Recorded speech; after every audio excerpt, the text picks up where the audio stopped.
അനന്തു കൃഷ്ണന്റെ ഈ പാതിവില തട്ടിപ്പ് കേസിൽ നിന്ന് ഉന്നതർ ഊരിപ്പോകുമോ എന്നതാണ് നമ്മൾ എൻകൗണ്ടർ പ്രൈമിൽ ചർച്ച ചെയ്യുന്ന വിഷയം. നമ്മളോടൊപ്പം തുടരുന്നത് സിറാജുദ്ദീൻ ഉണ്ട്. സിറാജുദ്ദീൻ, നേരത്തെ തന്നെ ഈ കേസിൽ സംശയം ഉണ്ടാവുകയും അതിൽ അന്വേഷണം വേണമെന്ന് പോലീസിനോട് ആവശ്യപ്പെടുകയും ചെയ്ത വയനാട് സുൽത്താൻ ബത്തേരി സ്വദേശിയാണ്. സിറാജുദ്ദീൻ, എപ്പോഴാണ് താങ്കൾക്ക് ഈ ഇടപാട്, അതായത് പകുതി വിലയ്ക്ക് സ്കൂട്ടറും അതുപോലെ തന്നെ ലാപ്ടോപ്പും തയ്യൽ മെഷീനും ഒക്കെ കൊടുക്കുമെന്ന് പറഞ്ഞപ്പോൾ താങ്കൾക്ക് എവിടെയാണ് ഒരു സംശയം തോന്നിയത്? താങ്കൾ എപ്പോഴാണ് അത് പോലീസിന്റെ ശ്രദ്ധയിൽ കൊണ്ടുവന്നത് ഈ പ്രശ്നം?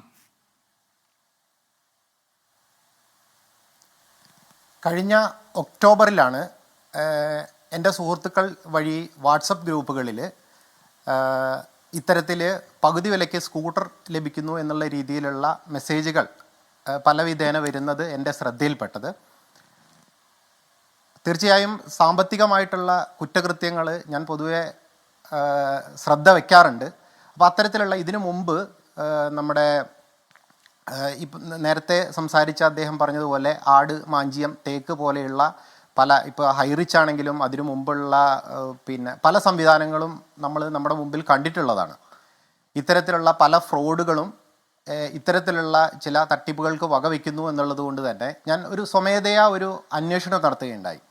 ഇത്തരത്തിൽ ആദ്യഘട്ടത്തിൽ ഞാൻ മനസ്സിലാക്കിയത് ഇവർ ഈ അനന്തു കൃഷ്ണൻ്റെ നേതൃത്വത്തിലുള്ള സംഘടനകൾ, സ്പിയാർട്സ് എന്ന പേരിലുള്ള സംഘടനകൾ ആദ്യം ചെറിയ വൃക്ഷത്തൈകൾ കൊടുക്കുന്നു.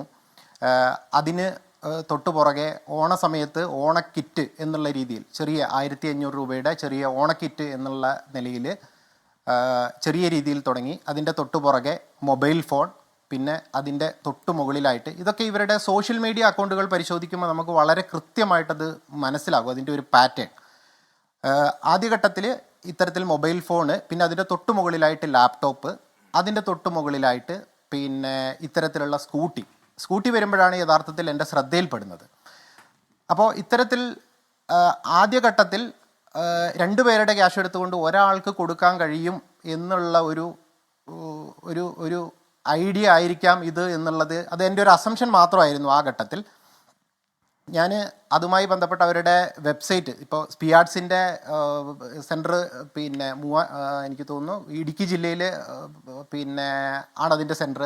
അതോടനുബന്ധിച്ച് ഇവരുടെ ഒരു ബ്രോഷർ ഡൗൺലോഡ് ചെയ്യുമ്പോൾ അതിൽ വുമൺസ് ഓൺ വീൽ എന്ന് പറഞ്ഞിട്ടൊരു പ്രൊജക്റ്റ്, അതുമായി ബന്ധപ്പെട്ടാണ് ഇപ്പം നിലവിൽ ഈ സ്കൂട്ടി കൊടുത്തുകൊണ്ടിരിക്കുന്നത് എന്നുള്ളത് വളരെ കൃത്യമായിട്ട് കാണുന്നുണ്ട്. അപ്പോൾ ഇവരുടെ ഒരു പാറ്റേൺ കാണുമ്പോൾ നമുക്കൊരു സംശയം തോന്നും. കാരണം ഇത് ഒരു സാമ്പത്തിക കുറ്റകൃത്യത്തിനുള്ള ഒരു സാധ്യതയല്ലേ എന്നുള്ളത് എനിക്ക് ആ ഘട്ടത്തിൽ സംശയം തോന്നിയിരുന്നു. ഞാൻ എൻ്റെ സുഹൃത്തുക്കളെ കൃത്യമായിട്ട് അഡ്വൈസ് ചെയ്തിരുന്നു, ഇതിൽ ചെന്ന് പെടരുത് എന്നുള്ള രീതിയിൽ. ഒരു സംശയം ജനിപ്പിക്കുന്ന ഒരു കാര്യമാണ്. അപ്പോൾ ആ സമയത്താണ് ഒരിക്കലും ദേശാഭിമാനിയിൽ വന്നിട്ടുള്ള ഒരു ന്യൂസ് എൻ്റെ ശ്രദ്ധയിൽപ്പെടുന്നത്. അത് പക്ഷേ എനിക്ക് തോന്നുന്നു കേരളത്തിലധികം ചർച്ചയായിട്ടില്ല ആ ന്യൂസ്. ദേശാഭിമാനിയിൽ എനിക്കൊരു പേപ്പർ കട്ടിങ് മാത്രമാണ് ലഭിച്ചത്. അപ്പോൾ ഞാൻ എന്ത് ചെയ്തു, അതുമായി ബന്ധപ്പെട്ട് ദേശാഭിമാനിയിലേക്ക് വിളിച്ച ആ ന്യൂസ് സത്യമാണോ എന്നുള്ള കാര്യം ഞാൻ അന്വേഷിച്ചിരുന്നു.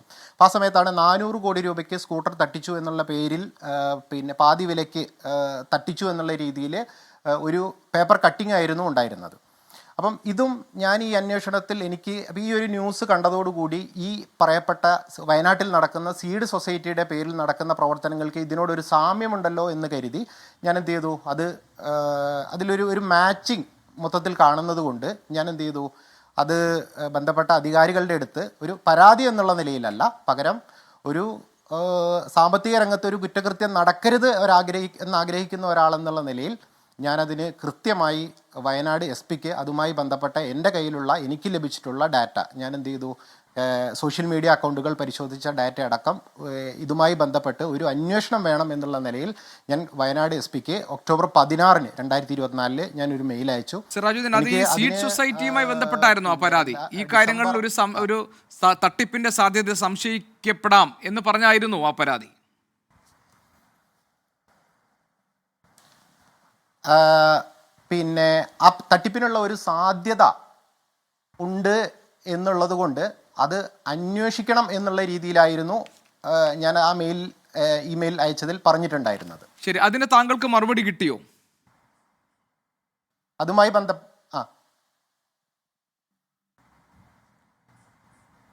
ബന്ധപ്പെട്ട് പോലീസിൻ്റെ ഭാഗത്ത് നിന്ന് എനിക്കൊരു മറുപടി ലഭിച്ചിരുന്നു. അത് ഡിസംബർ മാസത്തിലായിരുന്നു.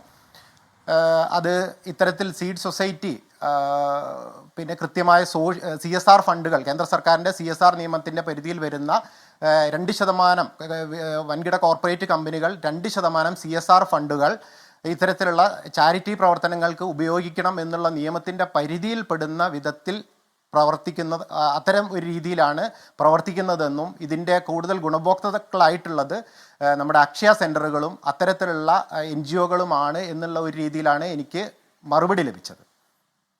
എന്ന് പറഞ്ഞാൽ SP ഓഫീസിൽ നിന്ന് അല്ലെങ്കിൽ പോലീസിൽ നിന്ന് താങ്കൾക്ക് കിട്ടിയ മറുപടിയിൽ നിന്ന് മനസ്സിലാക്കാൻ കഴിയുക ഇത് വളരെ ബോണഫൈഡ് ആയിട്ട്, അതായത് ഇത് ശരിയായ രീതിയിൽ നിയമാനുസരണം നടത്തപ്പെടുന്ന ഒരു സംവിധാനമാണ്, അതുകൊണ്ട് ഇതിൽ സംശയിക്കേണ്ട കാര്യമൊന്നുമില്ല എന്നാണ്. അപ്പോൾ അതിന് തൊട്ട് മുമ്പ് വരെ താങ്കളുടെ സുഹൃത്തുക്കളോട് അവരെ വാൺ ചെയ്തിരുന്നത്, അവർക്കൊരു മുന്നറിയിപ്പ് കൊടുത്തിരുന്നത് ഇതിനൊരു തട്ടിപ്പിനുള്ള സാധ്യതയുണ്ട്, അതുകൊണ്ട് അതിൽ പോയി തല വെക്കരുത് എന്നായിരുന്നു. എങ്കിൽ ഈ SP ഓഫീസിൽ നിന്ന് അല്ലെങ്കിൽ പോലീസിൽ നിന്ന് ഇനി പേടിക്കാനില്ല എന്ന് തോന്നിയതിൽ താങ്കൾ പിന്നെ അവരോട് പറഞ്ഞു ഇതിൽ ഇനി കുഴപ്പങ്ങളൊന്നുമില്ല എന്ന്, താങ്കൾ അത് ആ മറുപടിയിൽ തൃപ്തനായോ, അതല്ല താങ്കൾ പിന്നെയും അതിനെക്കുറിച്ച് അന്വേഷിച്ചോ? ഇല്ല, ഞാൻ ആ മറുപടിയിൽ തൃപ്തനല്ലായിരുന്നു. കാരണം പോലീസ് അന്വേഷണത്തിൻ്റെ പരിധിയിൽ വരാൻ ഞാൻ ആഗ്രഹിച്ചിരുന്നത് യഥാർത്ഥത്തിൽ CSR ഫണ്ട് വഴിയാണ് ഇത്തരത്തിലുള്ള ഒരു പ്രവർത്തനം. കാരണം ഈ അനന്തുകൃഷ്ണൻ്റെ പല പ്രഭാഷണങ്ങളും ഞാൻ കേട്ടിട്ടുണ്ട്. അതിൽ അദ്ദേഹം പിന്നെ മറ്റ് കമ്പനികൾ, വൻകിട കോർപ്പറേറ്റ് കമ്പനികളുടെ വിയർപ്പാണ് യഥാർത്ഥത്തിൽ നിങ്ങൾക്ക് തരുന്നത് എന്നുള്ള രീതിയിൽ പല വികാരപരമായിട്ടുള്ള പല പ്രസംഗങ്ങളും ഞാൻ കേട്ടിട്ടുണ്ട്.